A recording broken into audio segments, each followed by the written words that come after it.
Eto na mga boss, kakapasok lang na balita. Grabe si Jose Claire Castro. Ginulat si VP Sara. Tanggal na lahat ni PBBM ang DDS. Matapos di umanong ipagtanggol si VP Sara Duterte sa impeachment trial. Walang iba kundi si Congressman Egay Erice. Sinisiraan niya sa media si Pangulong Bongbong Marcos para maabsuelto si Duterte sa kanyang kaso na kumpirmadong bagong amo niya. Tara, panoorin natin to. Good afternoon, Yusek. Sabi po ni Congressman na Erice, optics lang daw yung pagbanggit ng Pangulo kay former House Speaker Romualdez nung SONA. Utos, sunod palakpak, pagkatapos wala na raw po yun.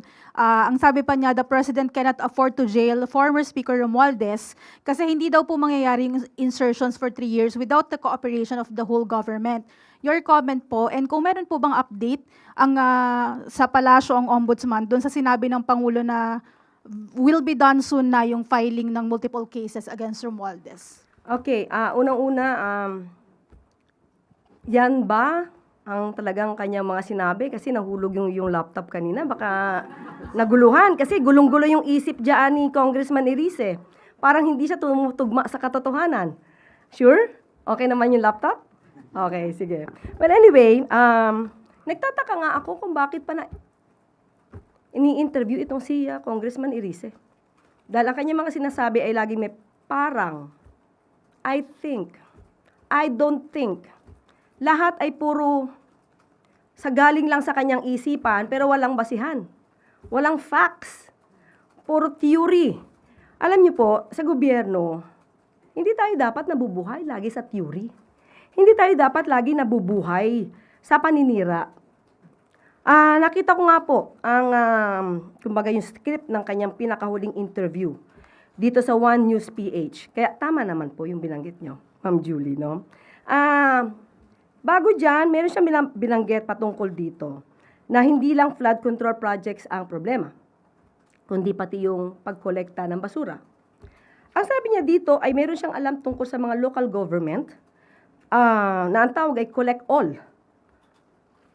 Kung saan pinaparatangan niya yung mga opisyal ng local government ay corrupt. So kung siya may alam naman dito, at isa siya sa public servant, at siya ay isa sa maingay na nagtutuligsa, gumawa na ba siya ng aksyon patungkol dito sa mga di umano mga local government units na nagkakaroon ng korupsyon patungkol sa pangongolekta ng basura? Pakitanong niyo po sa kanya yan. Pangalawa, ang sinabi niya dito, again, sabi niya, kasi I don't think that the President can afford to jail former Speaker Martin Romualdez. So ito ay iniisip niya lang. Nakausap niya ba yung Pangulo ng diretso para malaman niya kung anong damdamin ng Pangulo patungkol dito sa mga tao na nasasangkot sa flood control mess? Kasi kung hindi niya nakausap ang Pangulo at hindi niya alam ang damdamin ng Pangulo, huwag siyang magsalita. Huwag siyang magsalita na parang may alam siya sa sinasabi ng Pangulo. Wala siyang karapatang maging spokesperson ng Pangulo. Unless papalitan niya ako dito. Diba? So kung ang binibigay niya lang ay yung nasa isip niya, patain niya na yung nasa isip niya. Patayin niya na yung kanya nasa isip. Dahil wala po yung katotohanan. Sinabi pa niya, at sinunggandahan, nitong si Lord, una sinabi ni Congressman Erice, sinabi daw ni Speaker, if I'm going down, I'm not going down alone. Tapos, sinigundahan nga ni host, I don't think that the President can afford to jail former Speaker Romualdez. At muling sumagot itong si Congressman Erice, dahil laglagan na yan. Si Congressman Erice ang isa sa pinakagusto kong makausap, kaharap kayo. At tatanungin ko siya ng diretsyo, saan ang gagaling ang lahat ng sinasabi mo? Bigyan niya ako ng ebidensya dahil puro ganito na intriga, mahirap sumagot ng puro intriga. Hindi tayo mga taga-media, hindi tayo dapat nabubuhay sa intriga lang. Intriga at pamilya. So patungkol kay Baka po may update ng Ombudsman doon sa sinabing ng Pangulo na the filing of multiple cases against Romualdez will be done soon. sa ulat na nadidinig ng Pangulo, dahil meron di umano mga witnesses laban kay dating Speaker Romualdez, naniniwala ang Pangulo na kapag kumpleto ang ebidensya ay dapat masampahan ng kaso. Sino-sino ang unang tumutuligsa at nagsasabing meron silang alam at mastermind di umano ang Speaker? Hindi ba obligasyon nyo na nabigay lahat ang inyong kaalaman sa Ombudsman? Dahil medyo na-disappoint si Ombudsman Boying Rimulya sa pag-retract ng 4 na Maleta Boys. So kung meron pa pong ibang mga may hawak na ebidensya, katulad nito si Congressman Erice, kung meron kang alam, Congressman Erice, pumunta na po kayo sa Ombudsman at doon nyo na ibigay lahat ng alam po ninyo para hindi kayo ma-disappoint at sasabihin ang Pangulo ang siyang merong kagagawan para hindi siya masampa ng kaso. Obligasyon niyo po yan, Congressman Erice. Last na lang po, Yusek, sa same interview niya, sinabi rin po niya na ayaw niyang husgahan yung 2027 budget, pero yung previous daw po, puro lang ayuda-ayuda, kaya daw nakangangalang sa ayuda yung mga tao. And yung government spending, wala man lang daw po sa infrastructure. Oo, ayaw din naman niyang, what's the word again? Ayaw niyang? Ayaw daw po niyang husgahan Okay, yung okay. 2027 budget. Tama, ayaw din naman niyang husgahan ang patungkol sa impeachment trial. At ang sabi niya, yung naniniwala sa grave threats ay, excuse me for the word, but this is his word, katangahan. So in other words, hindi siya maniniwala na ang Vice Presidente ay nagbanta sa buhay ng Pangulo dahil ito ay isang katangahan? Hindi ba niya napanood mismo yung video? So ibig sabihin lahat ng tao ay pwedeng magbanta kahit kanino? At hindi dapat maniwala sa isang pagbabanta. So tanggalin na lang po siguro natin yung salitang grave threats sa revised penal code. At hindi siya naniniwala sa 2026 GAA. Tandaan natin, puro ayuda. Yung ibang mga mambabatas at ibang mga kababayan, sasabihin nila, bakit nabawasan daw ang pag-ayuda? Ngayon naman, kay Congressman Erice, puro ayuda. Siguro dapat mag-usap-usap kayo para hindi kayo nagsasabog, no? Hindi iba-iba yung inyong mga sinasabi. Siguro dapat malaman ni Congressman Erice na hindi po lahat ng kanyang sinasabi, ipapaalam ko na sa kanya, na tama. Ang binigay po ng budget sa ngayon, nandiyan po, isa, edukasyon, infrastructure, disaster resilience. Ang edukasyon po ba ay proper? Wala po ba tong ayuda? Yung walang gutom ni Secrex, ito ay parte ng budget. Yung 20 pesos na kada bigas, ay kada kilo na bigas, yan ba ay hindi para sa ayuda? Yung LGSF na binibigay para sa mga local government units, hindi ba ito para sa ayuda? Kapag nagkakaroon ng kalamidad at pumupunta ang Pangulo sa mga apektadong lugar at nagbibigay ng financial assistance, hindi po ba yun ayuda? Kaya sabi nga po natin, bago magsalita, mag-aral po muna. Sunod po na tanong, Ann Soberano, Bombo Radio. Yusek, good afternoon. Kukuha lang po ako ng reaction na Yusek, no, regarding doon sa naging takbo po ng 15th day na impeachment trial. Lalo na po kahapon, naging mainit po yung palitan ni na Attorney Lorna Capunan at Attorney Christine Ferrer, kaugnay po sa mga sinasabing misleading questions na ibinabato ng depensa at tinututulan ito ng prosecution. Sa pananaw nyo, Yusek, bilang abogado, bahagi ba ito ng strategiya sa cross-examination o maaari itong makakaapekto sa paglilinaw ng mga isyong tinatalakay sa trial? Okay, even before, sinabi po natin, ang Pangulo at ang administrasyon ay hindi makikialam sa anong ginagawa at proseso dito sa impeachment trial.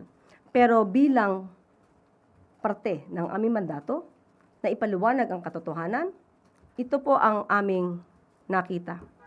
Unang-una, bakit nga ba naubos ang 125 million pesos in 11 days? Ang sabi nga lang ay 1 day. Dahil kahit sa isang araw, mabilis na ipamigay ang pera sa iba't ibang lugar. Yan ang lumabas. Ang pondo po kasi, kapag hindi naubos sa loob ng isang taon, ito ay bumabalik sa National Treasury. So, lumalabas, kailangan ubusin in 11 days para hindi na maibalik sa National Treasury. Pangalawa, dapat po natin tandaan, ang confidential funds, hindi dahil nandiyan ang salitang confidential, ay hindi ka na magre-report ng maayos. Kailangan ito ng mga resibo upang patunayan na talagang nagkaroon ng transaksyon, nagkaroon ng negosasyon, nagkaroon ng mga activities patungkol sa national security, peace, and order. Nandyan po, malinaw sa Joint Circular 2015-01 kung paano dapat i-liquidate ang confidential funds. At pag sinabi natin confidential, maybe hindi mo agad ipapakita ito sa ICPAW, pero pag nagkaroon ng red flag, kaya nga nakalagay dyan dapat sa sealed envelope, nasa kustodiya ng agency, let's say OVP, para kapag may tanong ang COA, madali nyo mapapakita kung saan talaga ginastos ang pera. Walang mali sa confidential funds kung ito ay nagagamit sa tunay na dahilan or purpose at kung ito ay base sa mandato ng ahensya. Nakita rin dito na halos ang tinanong sa hearing ay nagastos din para sa pagprotekta sa mga lakad ng vice presidente. Humingi siya ng confidential funds para sa sarili niyang proteksyon. Pero wag nating kalimutan, meron pong VP-SPG at bilang Vice President, ang proteksyon po at mga impormasyon ay ibinibigay sa kanila mismo ng AFP at ng PNP. So, hindi kinakailangan ng confidential funds. Magkahiwalay pa, OVP at DepEd. So parang hindi nagtutulungan yung OVP at DepEd sa pagbibigay ng mga impormasyon. Dapat hiwalay. At patungkol doon sa misleading questions, okay. Ma'am, yung sagutan ni na Attorney Kapunan and Attorney Ferrer. As a lawyer, basic. This is so basic. Misleading questions are not allowed,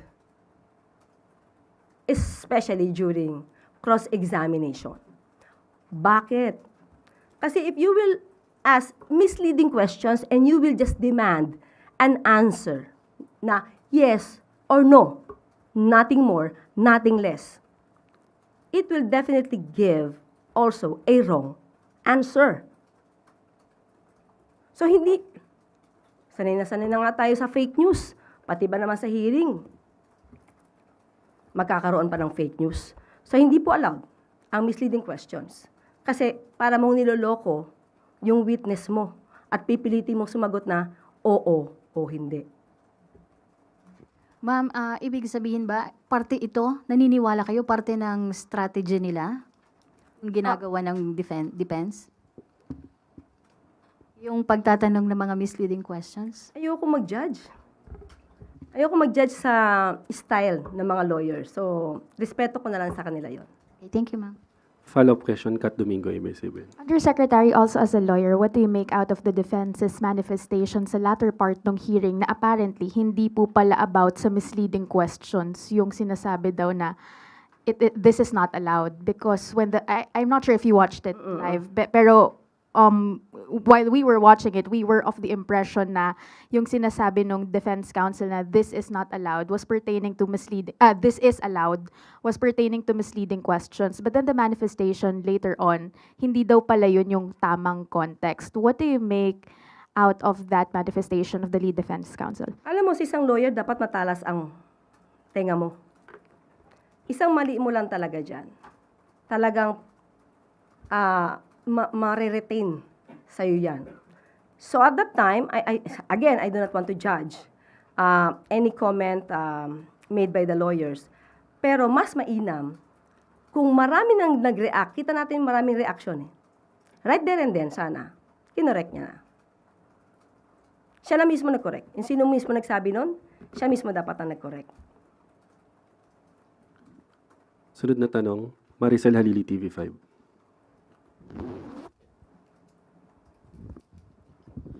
Good afternoon, Yusek. Yusek, may we have Malacanang statement about the filing of grave threat charges against Vice President Sara Duterte? So sinampahan din sila ng DOJ.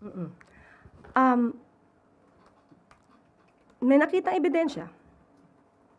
Hindi ba mismo, yung mismo mga kaalyado ng Vice Presidente patungkol dito sa impeachment, ang sabi, kung grave threats lang yan, di sampahan na lang sana ng kaso sa korte, hindi sa impeachment.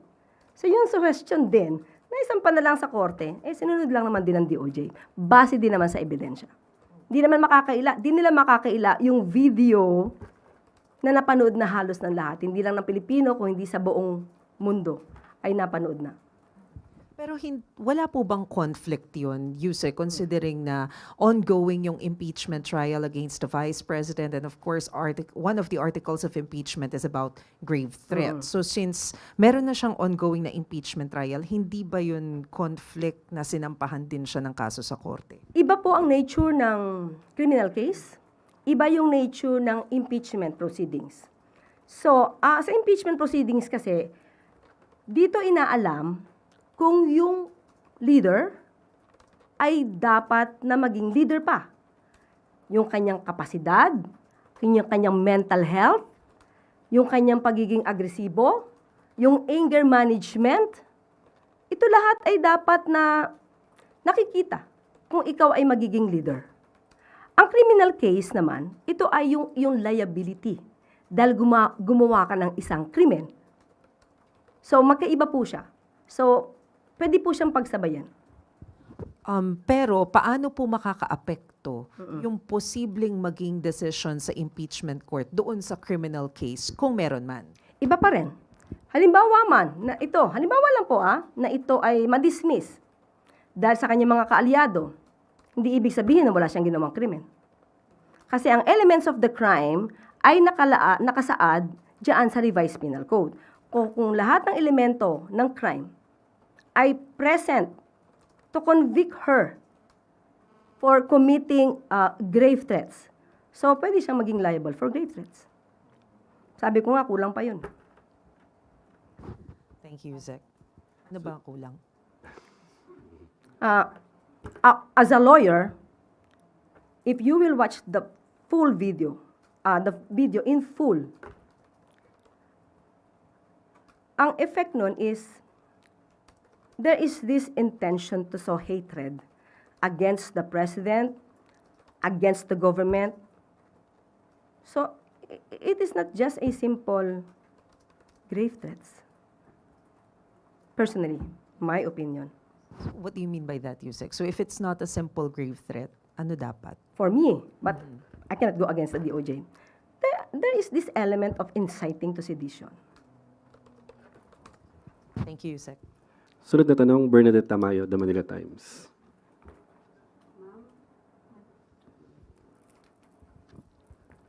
Yes, ma'am. Ma'am, ACT Teachers Party List Rep Tino described the proposed 2027 national budget as anti-poor and anti-people kasi daw po binawasan yung allocation for social services pero tinaasan naman yung for defense and infrastructure at anti-insurgency program. Ano pong reaction po? Ito yung sinasabi ko eh. Ang sabi kanina ni Congressman Erice, puro ayuda-ayuda. Diba? Wala sa infrastructure. Ngayon, kay Congressman Tino, binawasan naman daw yung ayuda. Kundi puro naman daw infrastructure. So, sino ba sa kanila nagsasabi ng totoo? Siguro dapat magsalita muna sila or mag-usap muna sila. Sino ba sa inyo nagsisinungaling? Di ba? Sino sa inyong dalawa nagsisinungaling? O pareho ba kayo nagsisinungaling? Ulitin natin yung budget po, nandyan po ang purpose, definitely, ang manguna dyan ay edukasyon. Ang edukasyon ay hindi po ito pro-poor, sabi niya. Di ba? Ang pagpapalago ng edukasyon, ang pagbibigay ng scholarship, pro-poor, ang pagpapatayo ng mga bridge, ng mga kalsada, pro-poor, yung pagbibigay ngayon ng budget na malaki para sa DSWD, katulad na itong walang gutom project. Ano ito? Pro-poor? Hindi pwede nating i-isolate lang or isa-isahin lang. Lumit ang budget dito. Ito po lahat ng ginagawa ng Pangulo ay pangkalahatan. So dapat yun yung maisip nila. Lahat ng ginagawa dito, makikinabang po lahat. Hindi lang mahirap, hindi mayaman, lahat ng Pilipino. Sunod po na tanong, Let Narciso, DZRH. Good afternoon, Yusek. Ma'am, nitong kasagsagan po ng habagat, ayon sa Department of Education, nasa higit 200 paaralan pa rin yung nagamit na evacuation centers. Kumusta po ba yung implementasyon ng Ligtas Pinoy Act? Okay. From the DPWH, hiningi ko po ito. Marami pa rin pong paaralan ang ginagamit bilang evacuation centers at ang Ligtas Pinoy Act po ay ito po ay isang act na pinangungunahan po ng NDR, RMC. At sa pamamagitan din po ng OCD. So ngayon ay nagpapa-implement po ang DPWH patungkol po dyan. And from the OCD naman po, per situation report na as of August 13, 2026, based na rin po sa DepEd, 299 schools used as evacuation centers in Ilocos Region, Central Luzon, National Capital Region, Cordillera Administrative Region, Calabar Zone, Mimaropa, and Central Visayas. And magkakaroon po, ito po ang plano ay magkaroon po ng 16 more evacuation centers na ipapatayo at ipapagawa ngayong taon. At 16 evacuation centers for 2026 at 32 for 2027. So yan po ang proposal so far ng DPWH. At ang matarget po ay magkaroon tayo ng evacuation centers na mga 210. Yung para po dun sa 32 for next year, may pondo na po yun? Yan po yung proposal, yes. Yan po yung proposal ng DPWH. Sunod po na tanong, Kenneth Pasyente, PT4. Hi, Yusek. Yusek, kahapon matapos po yung inspeksyon ni Pangulo doon nga po sa Baclaran at Pasay, sinabi niya na kailangan magkaroon ng sapat na pasilidad para sa tapunan ng basura. Ano po yung mga konkretong hakbang ng administrasyon para sa pagkakaroon po ng karagdagang waste disposal facilities? Actually, ngayon po ay pinag-uusapan na po yung plano patungkol sa waste to energy. Pero maliban po dyan ay nagbigay din po ng pahayag ang DENR. Regarding the solid waste management in NCR, mayroon pong 196 trash traps na na-install ang DENR to facilitate the collection of floating debris in the rivers and waterways. At mayroon po ngayon na 1,500 estero rangers and river warriors mobilized to conduct clean-up activities and collection of waste in waterways.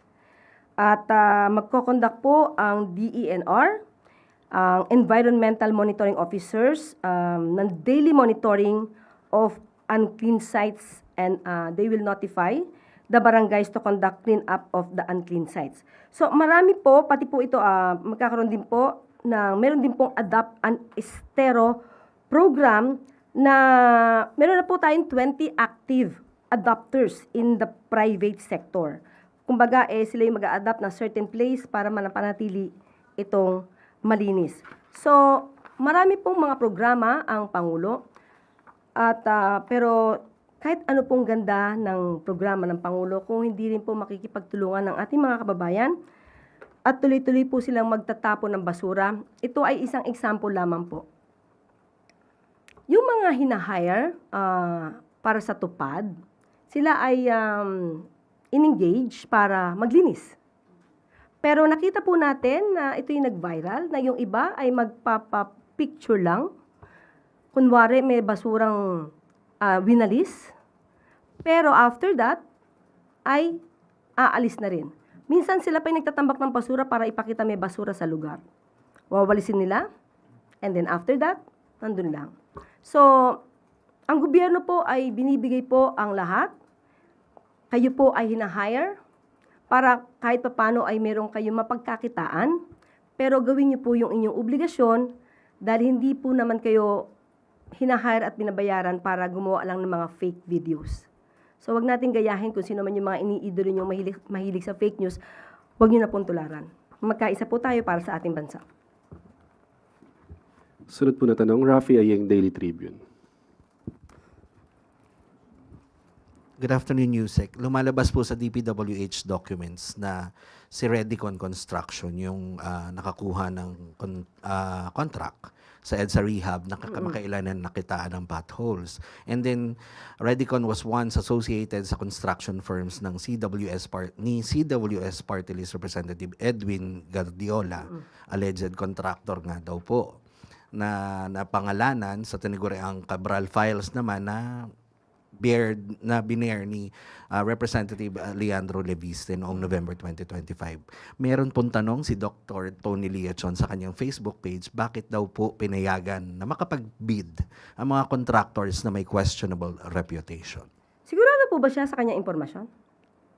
I mean, vetted ba? Verified ba? Na yung Redicon ay pag-aari ni Guardiola? Yes po. O hindi mo natanong. Doon po siya, Nakita mo lang sa base Facebook. doon sa dokumentong lumabas. Okay.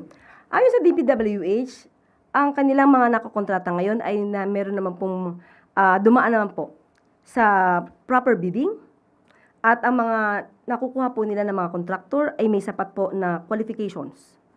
At walang disqualification na pinrovide ng ating batas. At ayon na rin po sa DPWH, kung ano man po ang nangyari dito sa EDSA, kailangan ito mapanagutan, paimbestigahan kung talagang mayroong pagkukulang o mayroong pang-aabuso. At ito ay gagawin nang wala nang dapat bayaran ang gobyerno. Kailangan nitong gawin at masaayos nang walang dapat nagastusin ang ating gobyerno, especially ay under warranty pa ito.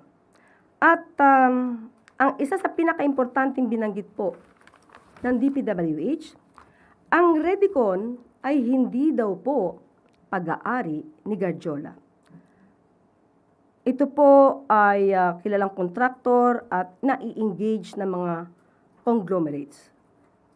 Yan po ang ayon sa DPWH. So, hintayin na lang po natin ang iba pang mga detalye dahil pinansinungalingan nila na ang kanilang nakakontrata na Redicon ay pag-aari po ni Guardiola. Sunod po tanong, Clay Pardilla, PTV4. Good afternoon po, Yusek. Yusek, former DPWH Secretary Bonoan told Sandigan Bayan that all senators in the previous Congress availed themselves of at least 500 million each from the leadership fund mula po sa DPWH to accommodate daw po their pet projects. Can the palace confirm that 2027 flood control projects na ipinasa po sa Congress ay based solely on the DPWH's assessment at wala pong nakonsiderang list mula po sa mga lawmakers? Ayon sa DPWH, at wala silang ganitong klaseng mga fund. So bibigay ko po sa inyo mismo ang message ng DPWH. No leadership fund under 2027 budget. All projects proposed in the 2027 DPWH budget are based on needs of the local and regional governments, and if needed, secured clearance from RDC and development councils to ensure that these benefit the people. Only projects that have complete documentary requirements such as plans, programs are submitted to ensure to ensure compliance with DBM guidelines. So maigpit po ang DBM. Kung nangyari po ito sa panahon noon, hindi po ito mangyayari sa ngayon. Ma'am, follow-up. Why is it important for the President that the 2027 NEP be free from lawmakers' project lists po? Okay. Sa totoo lang po ay hindi naman talaga masama. Kung merong project ang ibang mga officials, kung ito ay talagang mapapakinabangan ng ating mga kababayan, walang kickbacks, walang anumang anomalya. So mainam po na kung talagang may mga proyekto naman at ito ay para sa ikagaganda ng kanilang lugar at para sa ikabubuti ng constituents, wala tayong nakikita na dapat itong tanggihan. Ang nangyayari lamang po ngayon ay napakaingat po ng Pangulo, napakaingat ang DPWH at napakaingat ang DBM para kung ano man yung pang-aabuso na nangyari, way back, na nakita na noon, 2018 pa, ayaw po mangyari ito ng Pangulo. Follow-up question, Ivan Mayrina, GMA7. Ma'am, but is the palace confirming that there was indeed leadership funds during the 2024 and 2025 budgets, during the time of Secretary Bonoan? Wala po masasagot si Secretary Vince Dizon dito kasi hindi pa po siya parte. So as of now, we say we can deny. Wala po siyang alam eh. No. Kung sa kanila po ito naganap at ito ay kanilang usapan, wala pong malalaman na anuman ang sino, walang malalaman ang sino man kung ito ay sariling usapan lang ni Secretary Bonoan at kung sino man yung local official. And that is to say the President did not know about these leadership funds kung, well, as Secretary of Public Works, siya po ay alter ego ng Presidente at ang Pangulo po ay pumipirma sa budget in those years concerned. So, sinasabi po ba natin, hindi alam ng Pangulo itong mga leadership funds na ito na tig 500 milyon, I think, for... Kung alam ng Pangulo, hindi yung mangyayari yan. Diba? Parang teacher. Kapag kayo'y nangopya, ipapaalam niyo ba sa teacher niyo? Kapag nahuli kayo ng teacher, anong gagawin ng teacher? Eh, di ba, bibigyan kayo ng penalty? So, gano'n lang. Kung alam ng Pangulo yan, hindi niya yan ito-tolerate at hindi yan mangyayari. Pero mga ganito kasing usapan, minsan, lihim. So it was an agreement between the former Secretary of Public Works and the senators? According to him. We are just basing on what he said. So, personal knowledge, none. Salamat po. Hi, Yusek. Speaking of budget din po, would like to get your reaction lang po on the critics online po pointing out that there is a 2.95 billion budget cut daw po for the University of the Philippines. And by extension, the Philippine General Hospital will also face over 800 million reduction in healthcare services po despite the issues of inadequate bed capacities. Your reaction po? Okay, may mga pagkakataon daw po, kinausap po natin mismo ang DBM. May mga pagkakataon na malaki ang budget, let's say, ng UP, PGH, sa taong 2026 kasi may proyekto dyan. Halimbawa, building. So kung ito naman po ay natapos na, hindi naman po dapat na magkaroon muli ng budget na same project. So yun po yung minsan nagiging dahilan kung bakit bumaba o bakit tumataas kasi may particular na proyekto na dapat na gawin. So kung natapos na po ito nung nakaraang taon, so hindi na po siya idadagdag sa nasabing ahensya kasi tapos na yung proyekto. So ganun po yung sinabi ng DBM. And at the same time, yung budget ngayon, ang pagkakasabi po sa atin ng DBM, ang talagang unang supposed to be budget ay 11 trillion. Pero sinabi po ng Pangulo na unahin yung dapat na unahin, kaya po bumaba ito ng 7.2 trillion. Okay? Salamat po. Sunod na tanong, Lester Alar, PRTV.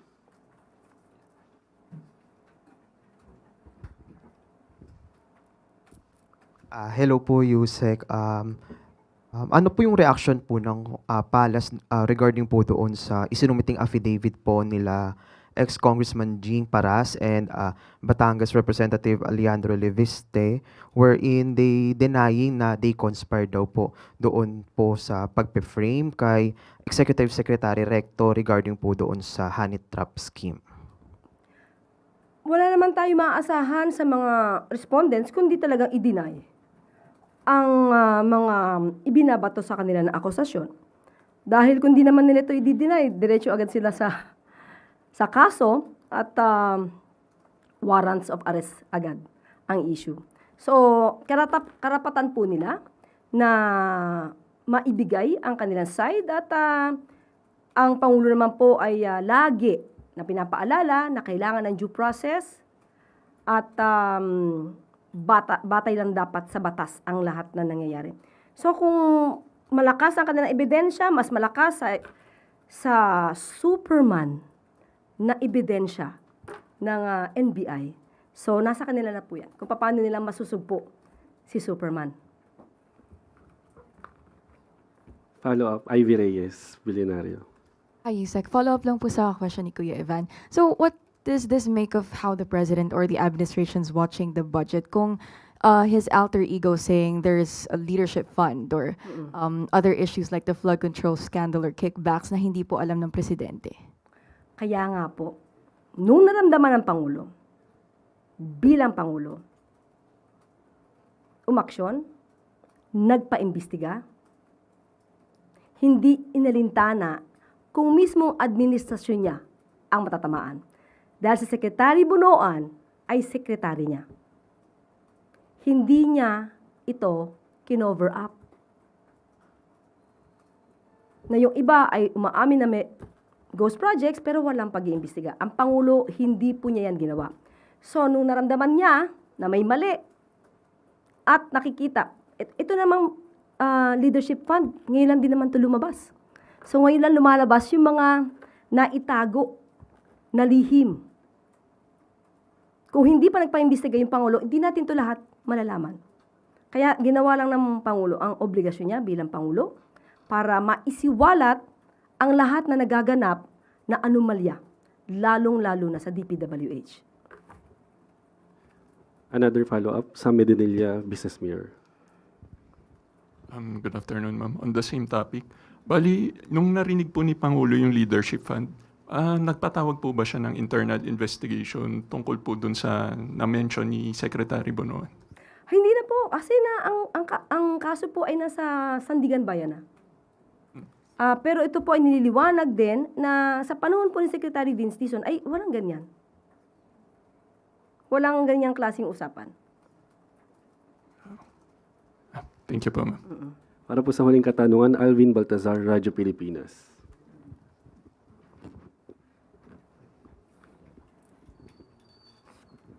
Yusek, reaction lang doon sa latest SW survey na nagsasabing 42% of adult Filipinos were satisfied with the Marcos administration's performance while 17% were neither satisfied nor dissatisfied.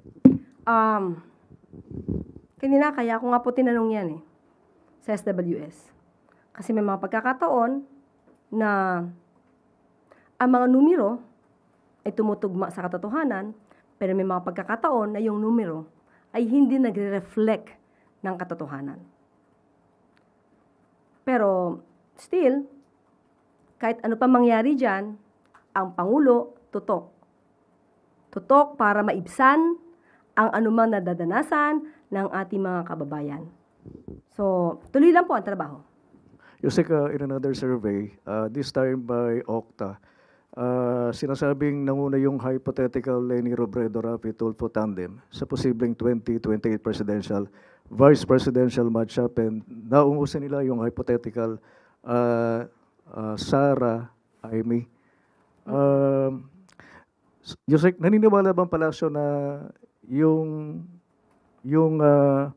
nangyayari ngayon sa impeachment trial, pwede bang maging barometro ito and maging presidential preferences ng mga Pilipino para sa 2028 elections?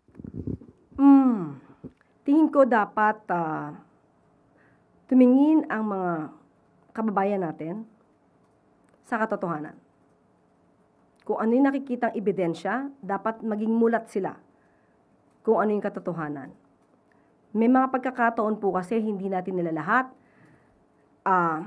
Maraming maaayos na survey firms, pero may mga survey firms na baka nagagamit sa pamumulitika, nagkakaroon ng mind conditioning para iangat yung kanilang mga parokyano. So, mas maganda po tumingin tayo sa lahat ng ebidensya. Hindi isa sinabi ng isa, ito ang na-survey dito, kung ano yung katotohanan. Doon lang po mas magiging maayos ang pagde-decide ng bawat Pilipino. Maging mapanuri lang. Yusek, habol na lang. Pasensya na. Response lang ng palasyo doon sa appeal ng motorcycle taxi rider kay Pangulo na ihinto yung pagpapatupad ng rider cap para sa motorcycle taxi industry. Hindi kaya disadvantageous din ito doon sa commuting public?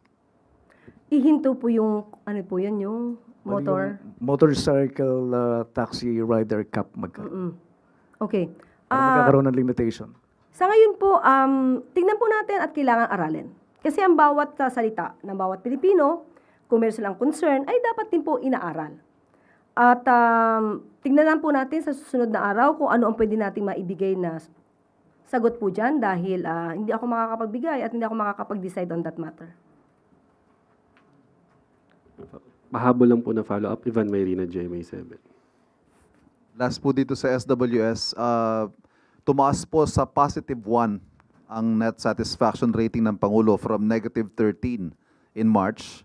Sa kabila po niya nananatiling mababa yung performance ng administrasyon based sa survey on fighting inflation, -12%, and eradicating corruption, -14%. Okay. Kaya nga po sabi natin kanina hindi po ba noong nakaraang araw lang binanggit natin ang magandang news na ibaba ang inflation rate sa bansa? So ang tanong, yung iba bang sumagot dyan, alam yung news na ito? So maybe hindi. So definitely, iba ang magiging resulta sa survey. So, kaya nga sabi natin, okay, may survey po tayo, pero hindi ibig sabihin na yan talaga yung nagre-reflect ng katotohanan. Can be or can't be. So, pero tayo naman din ay tumitingin kung ano ang hinaing ng ating mga kababayan. Yun naman po ang nasa Pangulo. Salamat po. Wala na pong katanungan. Balik na po sa iyo, Yusek. Okay. At bago po tayo magtapos, 7th-month collection ng Bureau of Internal Revenue umabot sa higit 2 trillion pesos. Medyo hindi ko po mabasa at natakpan yung gilid doon. Ayan. Okay, salamat. Alinsunod ito sa direktiba ni Pangulong Ferdinand R. Marcos Jr. na gawing mas accessible ang mga serbisyo ng gobyerno sa lahat ng taxpayers. Nahigitan din ng kawanihan ang collection goal nito mula January hanggang July 2026. Sa ulat ng BIR, lumampas ng aabot sa 13.53 billion pesos ang koleksyon para sa unang 7 buwan ng taon. Congratulations! Mas mataas naman ito ng 102.6 billion pesos kumpara sa nakolektang buwis sa parehong mga buwan noong 2025. Ayon kay Commissioner Charlito Mendoza, sinasalamin ng tagumpay na ito ang malinaw na direktiba ni Pangulong Marcos Jr. na pagbutihin ang pagkolekta ng buwis para mailaan sa mga serbisyong direktang mararamdaman ng sambayanang Pilipino.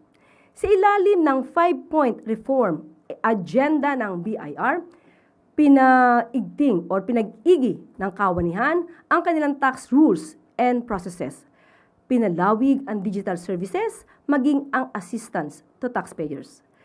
Pinahusay din ng BIR ang kanilang audit safeguards at pinaigting ang pagpapatupad ng tax laws para labanan ang deliberate non-compliance sa pagbabayad ng tamang buwis. Mabilis na solusyon sa problema ng basura sa Parañaque City, bunga ng mabilis na aksyon ni Pangulong Ferdinand R. Marcos Jr. Nagtungo ang Pangulo kahapon, August 12, sa Baclaran River upang personal na mainspeksyon sa Redemptionist water channel na napuno ng basura dulot ng sunod-sunod na pag-ulan sa Metro Manila.